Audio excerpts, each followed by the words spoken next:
and welcome back to my channel. In today's video I will show you how you can create this super cute crochet balaclava, which is super appropriate for the season, and at the same time it's very simple, easy and fun to make, so I'm sure that even beginners will be able to recreate this. But now let's jump into it. So here are all the materials that I'm going to use. I have 4-ply cotton yarn, and here are all the measurements and needles that are needed for this pattern. And in total I used approximately 120 grams. Here I also have my crochet hook. For this project I'm using 3.5mm hook, and of course you will also need scissors. But now let's look at the pattern. So I have split it out for squares that are needed for the head part as well as for the neck, and in total you would need 8 squares, and here I have also marked what are the connection points. And of course you would have to connect both parts, so this is how it would look when it's connected. Here I have one of my final squares, so in the following part of the video I will show you a quick guide how you can recreate this square. First you would have to start by doing a magic ring, so do that and then chain 3. Chain of 3 would count as our first double crochet.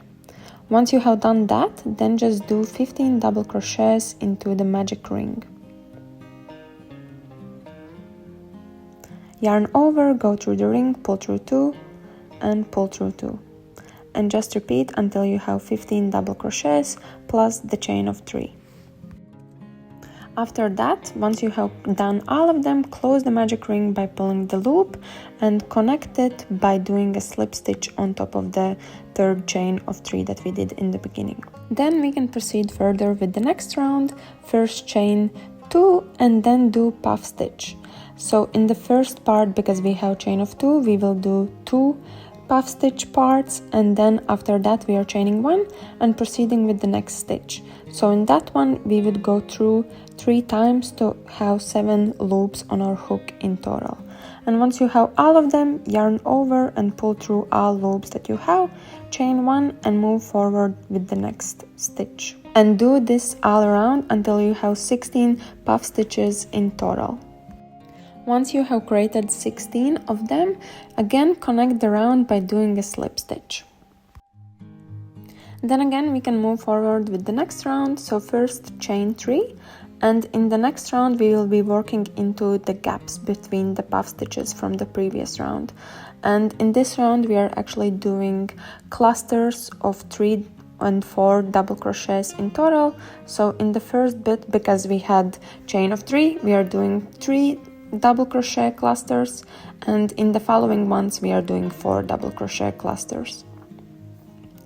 After each cluster, remember to chain 2 and then move forward with the next space. As you can see, each cluster basically has 4 unfinished double crochets, and then at the last bit when we are finalizing the stitch, I am going through all the unfinished double crochets by going through all the loops that we have. And just repeat the process until you have created 16 of them in total. And once you have 16 of them, just again connect the round by doing a slip stitch in the very beginning of this round. So in this case, it's on top of the first cluster that we created. After that, we can move forward with establishing a square shape. So first we are starting with the corner and chaining 4, and after that in the same space that we have, we will do 2 treble crochets. So yarning over twice and completing it in the same way as with double crochets. Once we have done that, we are moving forward with the next space, where we will do 3 double crochets all in one space. And after that we are moving again to the next space, where we will do 3 half double crochets. And then after that again we have 3 double crochets in the same space like this, and then we have basically reached the next corner, where we would do 3 treble crochets followed by 3 chains and 3 treble crochets again into the same space. So as you can see, it is establishing a nice corner shape. And after that we can basically repeat the same process on the other side to establish a nice edge of the square as well as the rest of the corners. And once we have gone all the way around, we just have to finalize the first corner that we started in the very beginning. So we are going through that same space that we started in and doing 3 treble crochets followed by chain of 3, and then again connecting this round by doing a slip stitch. So this is how our square looks like once it's established. So now our job basically is to create it bigger by adding extra rounds. And to do that, I will basically be starting by chaining 3, which would count as our first double crochet. And because we are in the corner part, I would create 2 additional double crochets and then moving forward with the next bit, so basically skipping 3 stitches and going into the space there and doing 3 double crochets again together in the same space. And after that, again moving forward with the next bit and again doing 3 double crochets together in the following space, like that. And doing the same thing again until we reach the corner.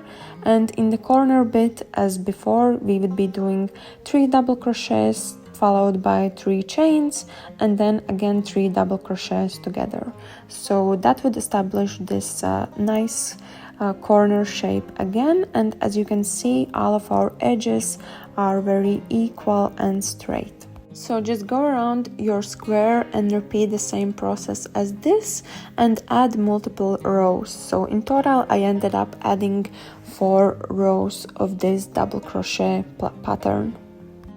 Once you're done, just connect the round, chain 1, make the loop a little bit looser, cut it off and tighten it. At the end, your square should measure around 15 centimeters, and in total you would have to make 8 squares, as I mentioned before. And alternatively, if you don't want to make these squares in this size as I showed, you can also go with smaller squares, so basically stopping once we have established the square shape for our granny square and just multiplying everything by 4 to create the exact size that we need. After this, we can move forward with connecting our squares, so I'm just laying them out according to the pattern, and I will be connecting them by using slip stitch once my squares are turned on the left side out. So here you can see how I'm going and starting with the slip stitch. As you can see, it's creating this very nice connection part, and everything looks very smooth when it's connected like this. If you don't want to do it with the crochet hook, you're more than welcome to also use a sewing needle or darning needle, whatever is easier for you to do.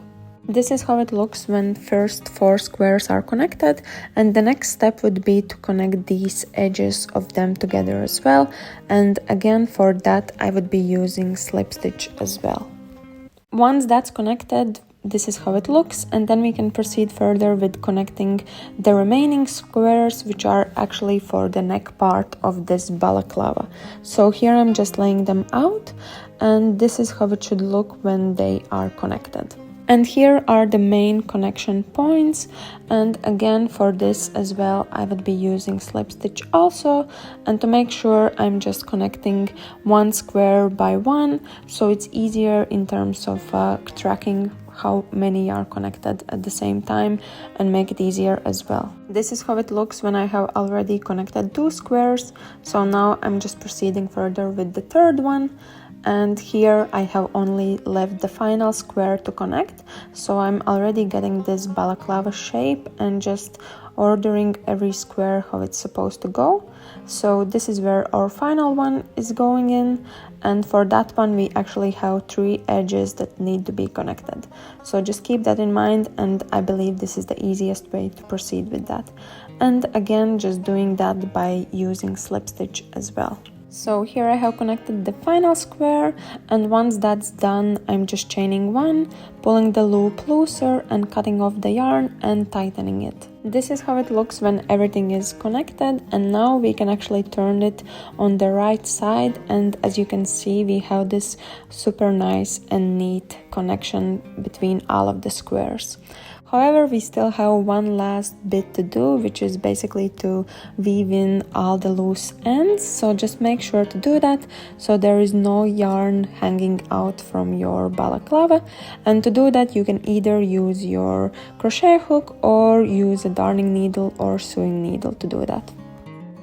And besides that, if you want, you can also go around the edges of your balaclava to establish a nice border, but that's totally up to you and optional if you want to do that. So here's our final creation, and I'm super happy with this project and how it turned out, and I hope that it will be useful for you as well. And if you do manage to replicate it, feel free to share your creations with me. I would be so happy to see them as well. And if you did enjoy this video, please give me a big thumbs up, and if you're new to this channel, please subscribe, and I will see you later. Bye!